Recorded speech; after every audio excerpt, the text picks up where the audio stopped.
Hello, welcome back to another video on Vedic Astrology. In this video, I'm going to talk about the various systems that are associated with the Bhava Chart calculations. When I started using the Bhava Chart 25 years back, some of my clients questioned me on what is this Bhava Chart?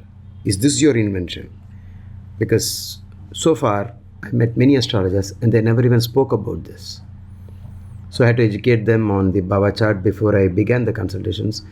To all of you who think that the Bhava Chart is a modern day invention, I would like to inform you that the methods on how to cast the Bhava Chart was given by Maharishi Parashara in Brihat Parashara Horashastra as early as 3200 BC. So at least we know it's not anything new. And if you ask me if it was as old as that, why didn't astrologers use it?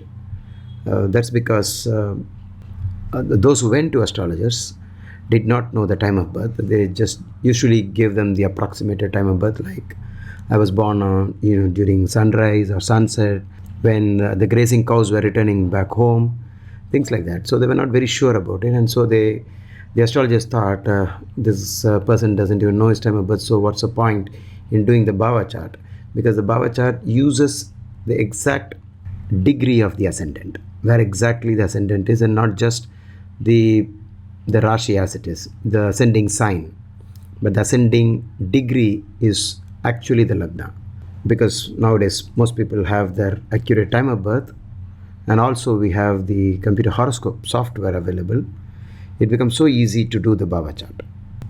You can have a look at this chart, which has been generated by Jagannatha Hora. The inputs that I've used are given here. You can feed in the same details and generate the horoscope, and that way you can keep verifying whatever I have said. The key info gives you the planetary longitudes, like where the sun is at 21 degrees Virgo, moon at 12 degrees. But you can see here, Lagna is at 2 degrees Aquarius, which is why you have the Lagna over here. And 2 degrees 33, how is this going to be used? That is what we are going to see in this video. Let me click the houses and go with the first one here, each Rasi in a house.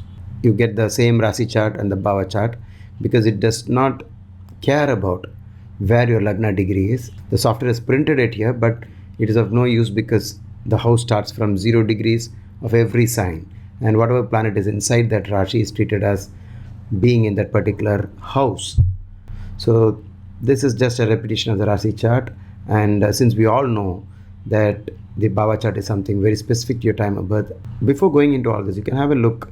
There's so many options. In fact, there are much more, but in this software only this much is available. So the first point I would like to tell all of you is that there are so many ways of doing the Bhava chart. If the Bhava chart was a new concept, then surely this many systems must not have been there. If you look at it from another point of view, what is the need for having the Bhava chart? If there wasn't any need, so many systems could not have developed. So obviously the Bhava chart is very important. So let's get to the next option, equal system. This is what I've been using for many years. It's quite easy to make because whatever is the Lagna degree becomes the midpoint of the house. So here, since the Lagna was at 2 degrees Aquarius and 33 minutes, you will find that the midpoint is 2 degrees Aquarius 33 of the first house, second house and third house, and so on up to the 12th house. And a house is 15 degrees backwards. You can see here 17 Capricorn, and forward 15 degrees 17 Aquarius. So this system simply uses the Lagna degree and subtracts 15 degrees and adds 15 degrees to get a particular house. The word here is misleading because something that the author of Jagannatha Hora overlooked. The word should have been Madhya or Bhava Madhya, the middle of the house, and this is the start and this is the end, and this is not the cusp, because cusp means border of two houses. So it's the word here is wrong, at least in equal house system.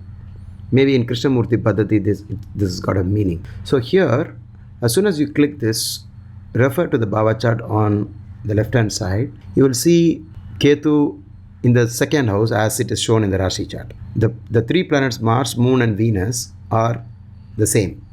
It means that it is in the 7th house, and here it is in the 7th sign. But if you look closely, you will find a graha which is here, Jupiter, in the 7th Rashi has actually moved into the 8th house.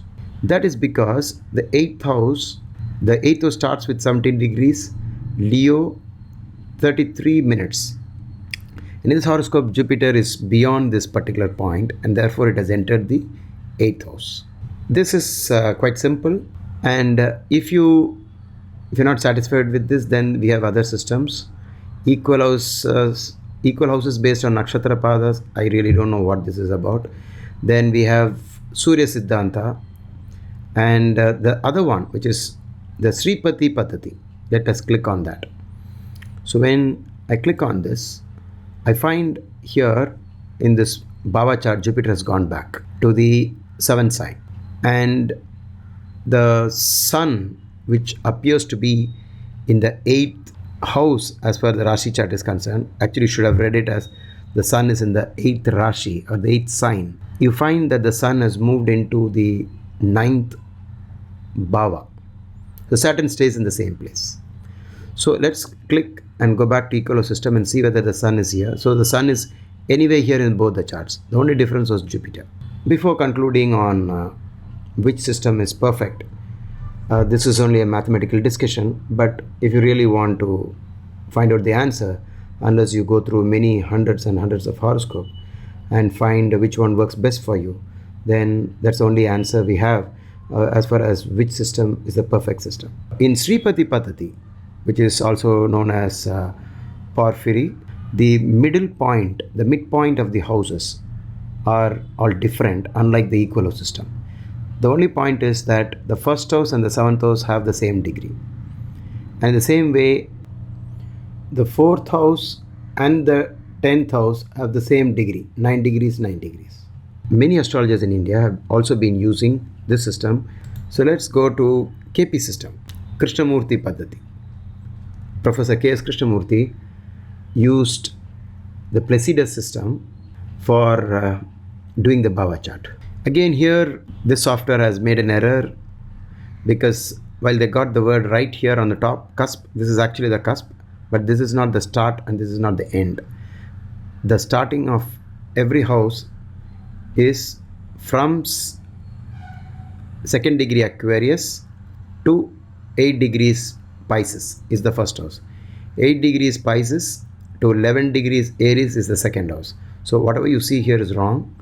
If you want to use this, all you have to do is look for planets just beyond 2 degrees Aquarius 33, and if any planet is occupying that, you put it in the 1st house, and it should be before 8 degrees Pisces, and anything between 8 degrees Pisces to 11 degrees Aries should be placed in the 2nd house in the Bhava chart. So the Bhava chart you get here is not accurate. Then we'll go to other systems. We have the Campana system, quite popular in the world. And you can see that in this, as far as this time is concerned, you will find that the Rasi chart and the Bhava chart are identical. But if you look at the cusp, you will see in every house, like the unequal system, this is all different. There's another system which is also popular, the Kosh houses, which is here. You can click on this and find out how it is all done here. Is there any change in the Bhava chart, etc. I have taken up this discussion only to tell all of you that there is something called the Bhava chart. Every astrologer chooses his own system. They have their own claims about it. I have my own claim about equal house system.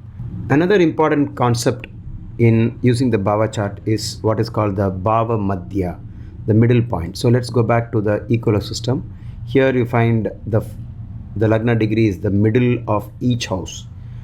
And the most important point while reading the Bhava chart is that you'll have to keep an eye on how close are planets to the midpoint of every house.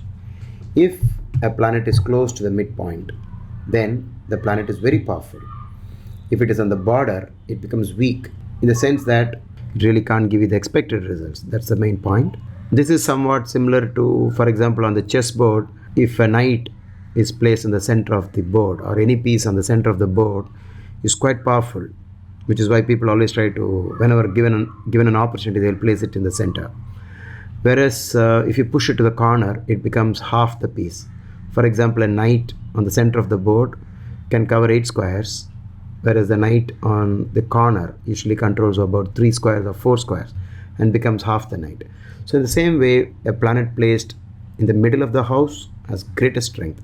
If it is exactly conjunct the Lagna degree, then it has 100% strength. As the gap widens between the midpoint, then the strength of that planet, as far as the results are concerned, goes down.